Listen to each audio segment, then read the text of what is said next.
پکور کی واده برا روانی زما د بچی واده دی د لور می واده دی مخکې نه ورته دومره پروګرامونه او ډمان او اجړاګان او نکریزي او جوړي او سو دا ټول وای د شریعت نه خلاف کارونه دي دا ټول وای د رواجونه دي زما محترمو مولانا صاحب درس کوي لګیا دی یو طالب یو سورزي غیر حاضر شو مولانا صاحب بار بار د دې طالب تپوس کې فلان کې طالب نه دی راغلی چا ورته ویلي جی داغي کور والا خزه وفات شوې ده داغي بیبي وفات شوې ده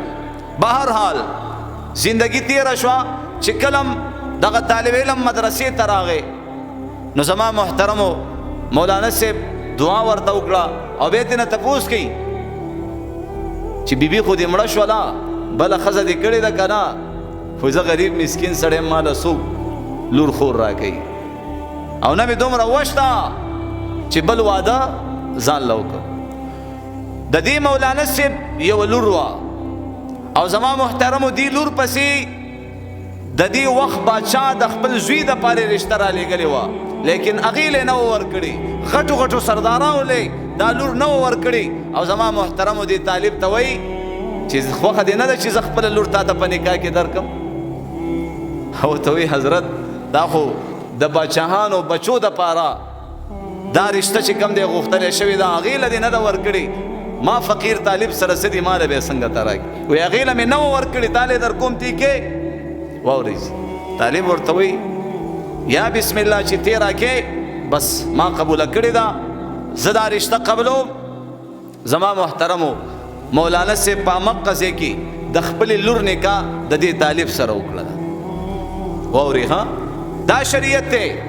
په مقه ځای کې د خپلې لور نکاح د دې طالب سره وکړله او بیا زما محترمو دا طالب راغلی مدرسې ته پسې کل دی او دا طالب تلو چې وایي زه د واده دپاره څه انتظام پیسې میسې برابرې کړم ورته وایي کښېنه خپله لور یې راوسته د خپلې لور لاس یې د دې طالب په لاس کې ورکړو ورته وایي دا امانت دې ځان سره بوځه وایي واورې جي پسې کل باندې زما عزتمندو خپله بیبي ځان سره کښېنوله او کور ته یې بوتلله چې دغه شان ودونه شي دا بدکارۍ دا زناګانې دا به ختمې شي که ختمې به نه شي نن ودونه موږ دومره ګران کړه د واده نوم ما اخله نوجوان هغه به وایي سعودي عرب ته به ځم زه به چې کوم دی دوبۍ ته ځم فلانکي ملک ته به ځم هلته به پیسې ګټم بیا به راځم بیا به چې کوم دی واده کوم وایي لیکن تر کومه پورې چې دا لور ستا په کور کې پیغله ناسته ده رشتې ورپسې راځي او دا لور ته نه ورکې دا لور دی پټ پټ څومره ګناهونه کوي د دې مور او پلار پکې پوره پوره حصه ده دا یاد ساتئ دا بچی دی څومره ګناهونه کوي عاقل شو بالغ شو تا ته شریعت وایي دله واده وکړه واده اوس دا پلار لم لیټ کیږي زما محترمو اکثریت داسې خلک شته اخی وس کیږي چې هغه خپل بچی له واده وکړي لیکن نه کوي وایي لا ماشوم دی او دا چل دی هغه چل دی یو خو بېوسي بل طرف ته اول خو موږ او تاسو لا داسې خلکو سره رشته کول پکار نه دي چې هغه زموږ او ستاسو د جامع خلک نه وي خپل ځان ته وګوره ته غریبي د غریبو خلکو سره رشته وکړه نو دا به خپله غریبي او د خانانو په کورنۍ کې به چې کوم دی دا رشته کوي نو بیا به خانان خو به هغه شان ډیمانډونه هم کوي که دا خپل ملګري غریبانانو ملګرو سره ملګرتیا کوه نو دا د خانانو د بچو سره ملګرتیا کوي د هغې ودونه په شادي حالونو کې وي د هغې په ودونو باندې کروڑونه او لکونه خرچه کېږي سبا چې د ده واده راځي نو دا پلار ته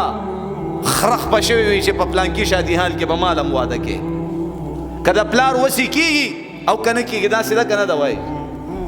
او په پلانکي شادي حال کې زما ملګري واده په شادي حال کې شوی دی زما واده هم په شادي حال کې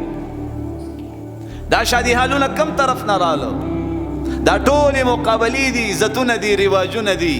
هغې وکړو ما ونه کړو بیا زما محترم او الک بابا پالن کې کینې اوچت به کې او د ازمکه ته به راخطا کی. دا کم اسلام او شریعت دی؟ د واده الک باندې با د انډو باران او کې هغه پاکي کپڑے او زما عزتمندو چهره او د هر څه ولا دا شریعت دی. دا هندوان ګوري، عیسایان ګوري، يهوديان ګوري، ها چې دا ګور دا مسلمانان دي مړ. دا خو اسلام نه دی، دا خو دین نه دی چې دا دې سکه لګیا دي. نو که هغه زړه په اسلام کې داخلي دل غواړي لیکن دغه مسلمان هغه ته رکاوټ جوړ شوی دی. نو زما محترمو ودونه اسانول او بیا د خپل لور د پاره په داسې ځای کې رشته کول، د خپل زوی د پاره په داسې ځای کې رشته کول چې زما عزتمندو هغه خلق دینداري، هغه خلق خاندانی خلقی. داسې نه ده چې چرته دې ورکړه چاله دې ورکړه بس یو 100 روپۍ بنډل درته میلاو شو بس. د لور زندګۍ ته نه ګوري، پلار ته شوړه میلاو شي لیکن هغه لورې په سرو سترګو باندې جاړي چې اکثریت زنانا هغه غریبانانې چې کم دی په ډېر تکلیف کې خپلې زندګۍ نه تېروي. بله دا د خپل بچي دپاره ته یو ځای کې رشته کې، نو زما عزتمندو د هغه خلکو د هغه جنۍ اول ښایست وګوره، تقوا، دینداری، پرهیزګاري، شریعت تا ته دا اصول ښودلی دي. بیا بعد کې زمونږ کورونه ځکه خوران شي کنه، نه الګ گزاره کوي او نه زما عزتمندو جنۍ گزاره کوي. الګ هم د دین نه خبر نه او جنۍ هم د دین نه خبر نه.